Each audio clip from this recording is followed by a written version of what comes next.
Saudara-saudari, marilah kita mendengarkan renungan dengan judul Yohanes, anak Sakaria, yang berdasarkan pada Injil Lukas bab 1 ayat 18 dan 19.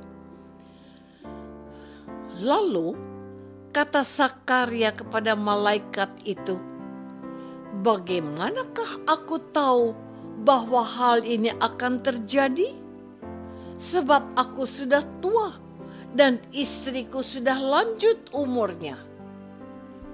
Jawab malaikat itu kepadanya, "Akulah Gabriel yang melayani Allah, dan aku telah diutus untuk berbicara dengan engkau dan untuk menyampaikan kabar baik ini kepadamu. Dalam nama Bapa dan Putra dan Roh Kudus. Amin." Saudara-saudari terkasih dalam nama Tuhan Yesus Kristus. Kemarin dan 2 hari yang lalu kita sudah berkenalan dengan sosok-sosok penting yang dihadirkan oleh liturgi Gereja Kudus. Dalam pewartaan hari ini, gereja menghadirkan sosok lain, yaitu Sakaria. Dia adalah seorang imam yang mendapat giliran bertugas dalam bait suci. Sakaria adalah seorang imam dari rombongan Abia. Istrinya juga berasal dari keturunan Harun, namanya Elisabet. Keduanya adalah benar di hadapan Allah dan hidup menurut segala perintah dan ketetapan Tuhan dengan tidak bercacat. Tetapi mereka tidak mempunyai anak sebab Elisabet mandul dan keduanya telah lanjut umur. Ketika sedang melakukan tugas keimamanan dalam bait suci, seorang malaikat menemui dia dan memberitakan bahwa doanya dikabulkan dan mereka akan mendapat keturunan. Tetapi inilah kata Sakaria, "Bagaimanakah aku tahu bahwa hal ini akan terjadi? Sebab aku sudah tua dan istriku sudah lanjut umurnya." Jawab malaikat, "Akulah Gabriel yang melayani Allah, dan aku telah diutus untuk berbicara dengan engkau dan untuk menyampaikan kabar baik ini kepadamu." Saudara-saudari terkasih, Sakaria yang menyadari dirinya sudah tua dan istrinya mandul, wajarlah kalau dia meragukan berita baik dari malaikat Gabriel itu. Namun Gabriel menegaskan dan menetapkan bahwa Sakaria akan menjadi bisu. Sakaria menjadi imam yang keluar dari bait Allah dengan kondisi tidak normal, dan penginjil memberi keterangan begini. Ketika ia keluar, ia tidak dapat berkata-kata kepada mereka, dan mengertilah mereka bahwa ia telah melihat suatu penglihatan di dalam bait suci. Inilah petunjuk dari kuasa Allah untuk Sakaria, calon ayah yang sudah tua, dan kepadanya akan dianugerahkan seorang anak laki-laki. Anak itu kemudian diberikan nama Yohanes seperti permintaan ibunya Elisabet, dan yang dituliskan oleh Sakaria juga di sebuah batu tulis. Namanya adalah Yohanes. Dan inilah tanda berikutnya. setelah menuliskan namanya adalah Yohanes, terbukalah mulut Zakaria dan terlepaslah lidahnya. Lalu ia berkata-kata dan memuji Allah. Saudara-saudari terkasih, menarik untuk kita simak, kita perhatikan, dan kita renungkan tentang berita akan kehadiran dan kelahiran baik Yohanes Pembaptis maupun Yesus anak Maria.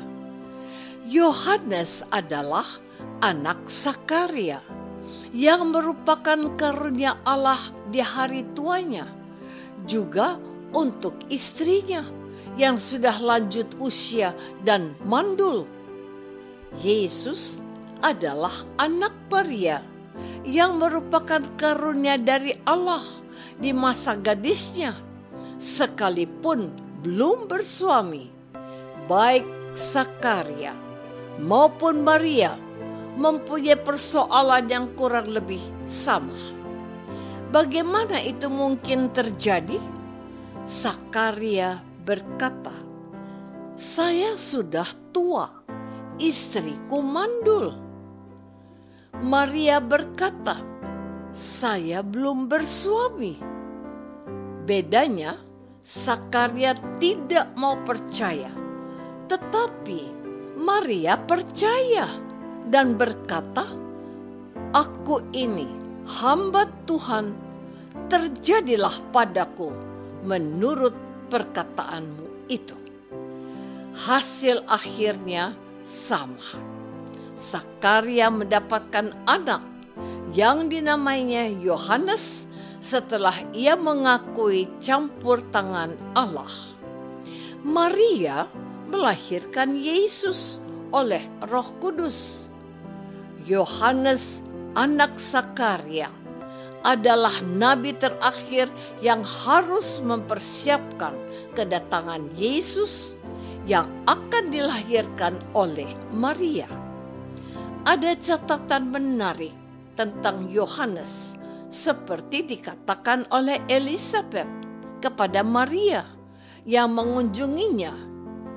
"Ketika salammu sampai kepada telingaku, anak yang di dalam rahimku melonjak kegirangan." Lukas bab 1 ayat 44. Sejak dalam kandungan ibu mereka, Yohanes dan Yesus sudah saling menyapa dan bergembira bersama dengan ibu mereka yang bersaudara itu dengan gerakan melonjak kegirangan.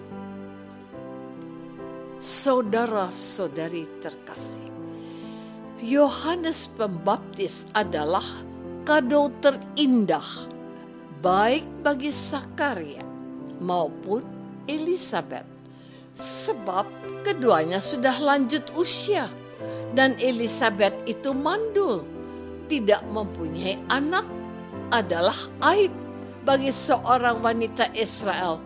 Tetapi dengan janji hadirnya seorang anak laki-laki kepada mereka merupakan hal yang seharusnya memberikan rasa bahagia. Nalar dan otak Zakaria tidak bisa menerima. Ia tidak percaya dan dia harus dihukum menjadi bisu dan tidak bisa berkata-kata. Inilah pesan yang mau disampaikan oleh firman Tuhan pada hari ini. Manusia lebih mengandalkan otaknya, akal budinya, dan nalarnya, dan meragukan imannya akan kuasa dan penyelenggaraan Tuhan. Bagi kita, hal-hal tertentu tidak mungkin, tetapi mengapa kita tidak mengandalkan Allah yang memiliki keputusannya sendiri? Terkadang saya sedih sekalipun keadaan ekonomi kami tidak memungkinkan kami bertahan dengan penghasilan yang pas-pasan. Tetapi dalam doa saya berkata, Tuhan, aku mengandalkan-Mu. Nyatanya Tuhan selalu mencukupi kebutuhan kami. Apa yang tidak mungkin bagi manusia, mungkin bagi Allah. Kita perlu menalarkan semuanya, tetapi izinkanlah Allah memberikan yang terbaik bagi hidup kita. Apakah aku dalam hidup percaya dan mengandalkan Tuhan memutuskan semuanya? Marilah kita berdoa. Bapa yang Maha Baik, berilah kami iman yang mengandalkan Engkau, yang memiliki keputusan yang terbaik dalam hidup kami.